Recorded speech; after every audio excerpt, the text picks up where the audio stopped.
السلام علیکم۔ جو ٹیکنالوجی ہے اس نے ہماری روٹین ڈیلی لائف کے اندر اتنی زیادہ تبدیلی کر دی ہے کہ اس کی ایک مثال میں آپ کو بتاتا ہوں کہ اگر آپ باہر ٹریول کریں یورپین کنٹریز میں، امریکہ میں، انگلینڈ میں، وہاں اگر آپ دیکھیں کہ وہاں اس کی ایک مثال یہ ہے کہ لوگوں کے جو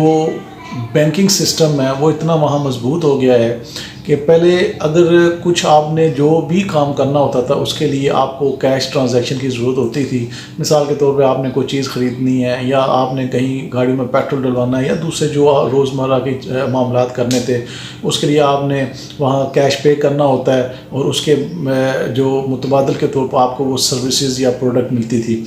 وہاں کے بینکنگ سسٹم اتنا اسٹرانگ ہے کہ اب آپ کو کیش رکھنے کی، کیش ٹرانزیکشن کرنے کی کوئی ضرورت نہیں ہے، اس کی جگہ اب کیش لیس ٹرانزیکشن آ گئی ہے۔ اور اب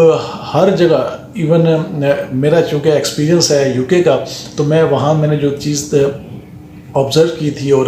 اپنا ایکسپیرینس بھی تھا کہ تقریباً آئی تھنک 95% سے زیادہ وہاں پر اب جو نا کیش لیس ٹرانزیکشن ہیں۔ بینکس کے کارڈز آپ کے پاس ہوتے ہیں، آپ کے والیٹ میں ہفتوں مہینوں بھی اگر کیش پیسہ نہ بھی ہو تو اس کے باوجود آپ کی جو روٹین لائف ہے اس کے اندر کوئی پرابلم نہیں ہوتی۔ ایون آپ نے اپنا پیٹرول ڈلوانا ہے، شاپنگ کرنی ہے، کھانا کھانا ہے،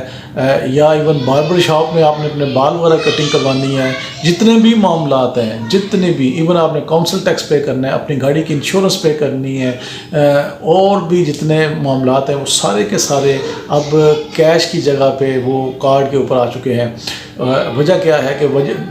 وہاں بینکنگ نے اب جو سسٹم تھا اس نے آہستہ آہستہ وہ پروگریس کرتے کرتے اس ٹائم وہاں آ چکا ہے کہ صرف آپ کو اپنا کارڈ اور پوری دنیا کے اندر آپ اس کارڈ کے اوپر ٹریول کر سکتے ہیں اور آپ کو کیش رکھنے کی ضرورت نہیں ہوتی، اور یہ زندگی ایک بہت زیادہ آسان کر دی ہے۔ جو مین پیچھے پرپس تھا بینکنگ سسٹم کا، ان کا تھا کہ کسٹمر سیٹسفیکشن، اور جو نا اس کے اوپر جتنی بھی زیادہ آپ ان کو سیٹسفیکشن دے سکیں یا ان کو سہولتیں دے سکیں، وہ انہوں نے اس کو اچیو کرنا تھا اور وہ ڈے بائی ڈے کر رہے ہیں۔ اس کے بنسبت آپ آ جائیں پاکستان میں۔ پاکستان کا جو بینکنگ سسٹم ہے یہاں میں نے کلوزلی اس کو مانیٹر کیا ہے، اس میں سوائے ایک سمجھے کہ کیش آپ نے سبمٹ کروانا ہے بینک میں اور وہاں سے کیش جو نا آپ نے ودرا کروانا ہے، ان 2-3 چیزوں کے علاوہ مجھے کوئی ایسی چیز نظر نہیں آئی۔ ایک تو یہاں پاکستان میں چونکہ بینکنگ سسٹم اتنا ابھی وہ پورے ملک میں اس طریقے سے نہیں پھیلا، چونکہ شہروں میں ہے، لیکن جو ایک سسٹم ہونا چاہیے جو کہ ہم نے یورپ میں اور انگلینڈ میں دیکھا، میرا پرسنل چونکہ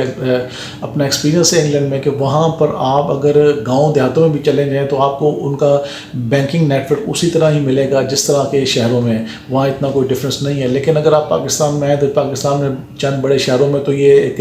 نظام مضبوط ہے، لیکن جیسے ہی یہ تھوڑا سا شہروں سے ہٹتا ہے، یہ چھوٹے شہروں میں بھی تو وہ ایک مخصوص جگہوں پہ ہوتا ہے، اور گاؤں دیہاتوں میں تو اس کا کوئی تصور بھی نہیں ہے، اس وقت تک کوئی نہیں ہے۔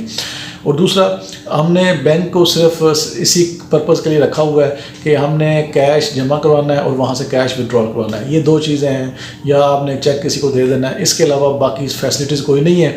اور وجہ اسی کیا ہے؟ وجہ جس طرح ہمارے دوسرے تمام ادارے کچھ کرنے کے لیے، کچھ ڈیولپمنٹ کرنے کے لیے یا کسٹمر کی سہولت کے لیے ان کو کوئی تگ و دو کرتے ہوئے نظر نہیں آ رہے، اسی طرح ہمارا جو بینکنگ سسٹم ہے وہ بھی ایک بالکل ایک آپ سمجھیں کہ اسٹل موڈ کے اوپر ہے، اور مین پرپز ان کا پیچھے یہ نہیں ہے کہ کسٹمر کو آپ نے سہولتیں دینی ہے، بلکہ مین مقصد ان کا یہ ہے کہ ہم نے کسٹمر کو ان سے پیسے کیسے بنانے ہیں۔ اور وہ آپ دیکھ لیں، اگر ان کی تھوڑا سا آپ اوور آل کریں، ان کے اوپر نظر رکھیں تو آپ کو یہ نظر آئے گا کہ سوائے پیسے بنانے کے، سوائے کسٹمر کو ذلیل کرنے کے، ان کے پاس کوئی ایسی فیسلٹی نہیں ہے یا کوئی ایسی چیز نہیں ہے جس سے یہ عوام کو سہولت دے سکیں۔ تو یہ مجھے ایک پوائنٹ نظر آیا، تو میں نے کہا کہ چلیں آپ کے ساتھ شیئر کرتے ہیں۔ تو اگر پسند آئے تو اس ویڈیو کو لائک کیجیے گا، اور انشاءاللہ till the next video I'll say goodbye to you.